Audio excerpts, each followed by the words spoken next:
कभी अगर एटीट्यूड रखना हो तो एक बाज की तरह रखना, क्योंकि आसमान में वैसे उड़ते तो कई पक्षी हैं, लेकिन बाज उन सभी पक्षियों और आसमान का राजा होता है। क्योंकि एक बाज का एटीट्यूड बाकी पक्षियों के बीच रहना, साथ उड़ना या उनके जैसा बनना नहीं होता, बल्कि वो अकेला उड़ता है और सभी पक्षियों से सबसे ज्यादा और ऊंचा उड़ना उसका लक्ष्य होता है। आसमान में इतना ऊपर चले जाना जहां उसको कोई टच ना कर सके, कोई डिस्टर्ब ना कर सके और ना ही उसे कोई चोट पहुंचा सके। क्योंकि जब एक उड़ते हुए बाज की पीठ पर बैठा हुआ कौवा उसे चोंच मारता है, उसे परेशान करता है, तो बाज उस कौवे से लड़ता नहीं है, उसे कोई रिस्पॉन्स नहीं देता। वो बस चुपचाप अपने पंखों को फैलाकर आसमान में ऊपर और ऊपर उड़ता जाता है। बाज आसमान में जितना ज्यादा ऊपर जाता जाता है, उस कौवे की परेशानी उतनी ही बढ़ती जाती है।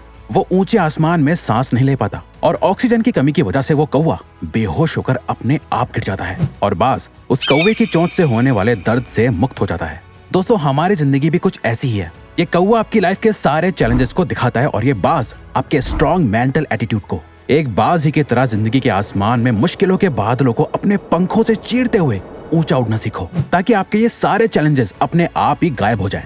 जब लोग आपको ताने कसे तो उससे और ऊपर उड़ जाओ। जब लाइफ आपको सामने से चैलेंज करे, उससे और ऊपर उड़ जाओ। जब आपको जिंदगी की एक के बाद एक प्रॉब्लम्स तोड़ के रख दे, और ऊपर उड़ जाओ। एक बाज की असली पावर उसके पंखों में है। अगर वो अपने पंखों को नहीं खोलेगा तो उड़ नहीं पाएगा। वैसे अगर आप अपने माइंड को ओपन नहीं रखोगे सीखने के लिए, इंप्रूव होने के लिए, स्ट्रांग होने के लिए, तो आप कभी नहीं उड़ पाओगे। एक बाज बनने के लिए आपको बाज के मेंटल एटीट्यूड को सीखना होगा, बाज जैसे मेंटालिटी और माइंडसेट को डेवलप करना होगा। बाज को तूफान पसंद होते हैं।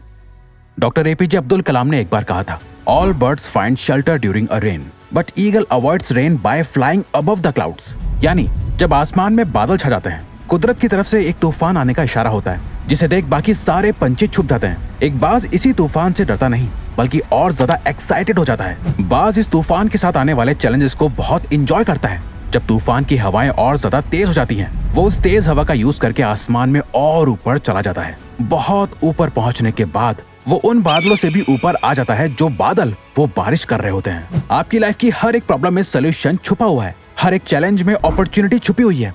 जब आप इन प्रॉब्लम्स और चैलेंजेस से ऊपर उठ जाओगे, तब आपको कई सारी अपॉर्चुनिटीज दिखाई देंगी। जैसे कि नेपोलियन हिल भी कहते हैं, every challenge brings a great opportunity with it. अब जिस दिन एक बाज की तरह लाइफ की सारी डिफिकल्टीज और प्रॉब्लम्स को लाइफ में ग्रो होने की, खुद को बदलने की अपॉर्चुनिटीज की तरह देखने लगोगे, तब जाके आप बहुत ऊंचा उड़ना सीख पाओगे। बाज अपने घोंसले में नरम घास नहीं रखता। क्या आपको पता है, एक बाज के घोंसले में कभी कोई नरम चीज नहीं होती। वो अपने घोंसले से उन घासों को निकाल के फेंक देता है जो उसे आराम करने पे मजबूर करती है, क्योंकि वो एक बाज है।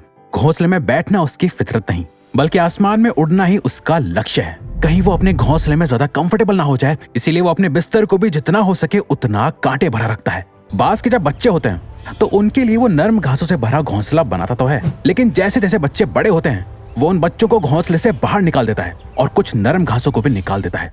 पर जब उसके बच्चे वापस आते हैं, उन्हें वो घोंसला थोड़ा अनकंफर्टेबल लगने लगता है, पर वो उसमें भी आराम करने लगता है। कुछ टाइम बाद वो अपने बच्चों को फिर से उस घोंसले से निकाल देता है और सारी नरम घास को निकाल फेंकता है। उसके बच्चे फिर वापस आते हैं और ये साइकिल तब तक रिपीट होती है जब तक कि उसके बच्चे घोंसले से बाहर जाकर उड़ना ना सीख लें। और एक बार जब वो उड़ना सीख जाते हैं, तो वो समझ जाते हैं घोंसले के कंफर्ट में रहने से ज्यादा आसमान में उड़ना ही उनका असली मकसद है। एक बाज भी इस बात को समझता है कि कंफर्ट जोन उसके लिए कितना खतरनाक हो सकता है, पर हम इंसान अपनी लाइफ को जितना हो सके उतना कंफर्टेबल बनाते जाते हैं। भूख लगी है तो ऑनलाइन खाना मंगा लिया, बोर हो रहे हैं तो रील्स स्क्रॉल कर ली। ये सारी बड़ी बड़ी कंपनीज आपकी लाइफ को जितना हो सके उतना इजी और कंफर्टेबल बना रही हैं, और ये आपको जितना हो सके उतना वीक बना रहे हैं। आप जितना ज्यादा कंफर्टेबल जोन में रहोगे, आप उतना ही ज्यादा आलसी होते जाओगे और आपका फ्यूचर उतना ही ज्यादा अनकंफर्टेबल और मुश्किल बनता जाएगा। हमारा कंफर्ट जोन ही हमारा सबसे बड़ा दुश्मन होता है और हमें इसका अंदाजा तक नहीं होता। बाज चेंज होने के एक बहुत ही दर्दनाक प्रोसेस से गुजरते हैं। बाज का अपनी स्पीशीज यानी पक्षियों में सबसे लंबा लाइफ स्पैन और उम्र होती है, जो कि 70 साल तक जिंदा रह सकता है। लेकिन इसी एज तक पहुंचने के लिए उन्हें एक बहुत ही पेनफुल और दर्दनाक प्रोसेस से गुजरना होता है, जो एक तरह से उन्हें एक दूसरी जिंदगी देता है। 40 की उम्र तक आते आते एक बाज के लंबे और नुकीले नाखून कमजोर हो चुके होते हैं, जिससे वो अपने शिकार को पकड़ नहीं पाते।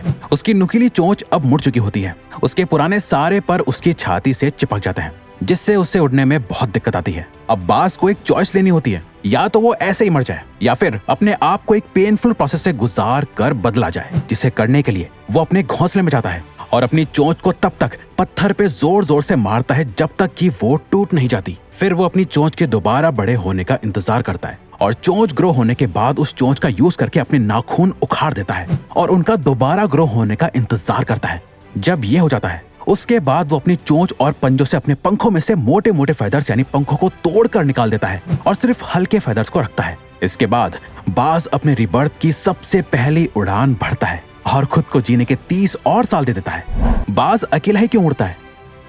एक बाज बाकी सारे पंछियों में सबसे ऊंचा उड़ता है, जिसके लेवल को कोई दूसरा पंछी टच नहीं कर सकता। बाज ये मानता है कि वो बाकी सभी पंछियों में सबसे सुप्रीम यानी ऊंची श्रेणी का है, इसीलिए वो हमेशा अकेले ही उड़ना पसंद करता है। एक बाज कभी किसी चिड़िया, कबूतर या कौवे के साथ नहीं उड़ता, या तो वो बाकी बाज के साथ उड़ेगा या फिर अकेले, पर कभी किसी छोटे मोटे पंछी के साथ नहीं रहता। अगर हम सभी पंछी हैं और आपको सभी पंछियों से बेहतर और सुप्रीम बनना है तो आपको अपने आसपास के सभी छोटे मोटे पंछियों यानी छोटी सोच और कम एबिलिटी वाले के साथ नहीं, उनसे ऊंचा उड़ना सीखो। अगर आप लाइफ में कुछ बड़ा करना चाहते हो तो उन लोगों से दूर जाना होगा जिनकी सोच ही छोटी है, जो कभी कुछ बड़ा सोच ही नहीं सकते। जो लोग आसमान में ऊंचा नहीं उड़ना चाहते वो आपको भी जमीन पर ही रखेंगे, बेशक आप अकेले क्यों ना पड़ जाओ। अगर आप ऊंचा उड़ना चाहते हो तो आपको उन लोगों से ऊपर उठना पड़ेगा जो लोग खुद तो नीचे ही रहते हैं और आपको भी ऊंचा उड़ता हुआ नहीं देखना चाहते। एक बाज की तरह स्ट्रॉन्ग विजन डेवलप करो। एक बाज अपने शिकार को 5 किलोमीटर दूर से ही देख लेता है और जब वो अपने टारगेट को लॉक कर लेता है, जब उसका गोल एकदम क्लियर हो जाता है, फिर उससे फर्क नहीं पड़ता कि रास्ते में क्या है, कितने पेड़ हैं, कितने लोग हैं, वो शिकार कितना खतरनाक हो सकता है, वहां तक पहुंचना कितना मुश्किल है।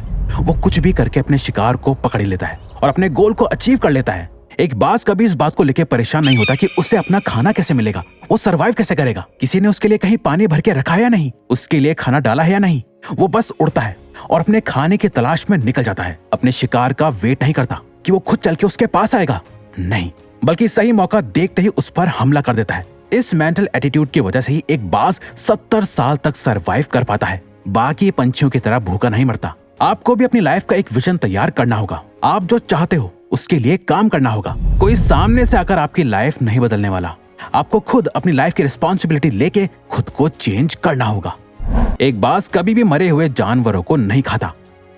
एक बाज कभी मरे हुए जानवर को नहीं खाता, वो हमेशा अपने लिए एक फ्रेश शिकार करता है। बाज का ये माइंडसेट हमें सिखाता है कि हमारा पास्ट हमारे लिए मर चुका है, पास्ट में हुई सभी चीजें जा चुकी हैं, आपके हाथ में बस आपका आज है।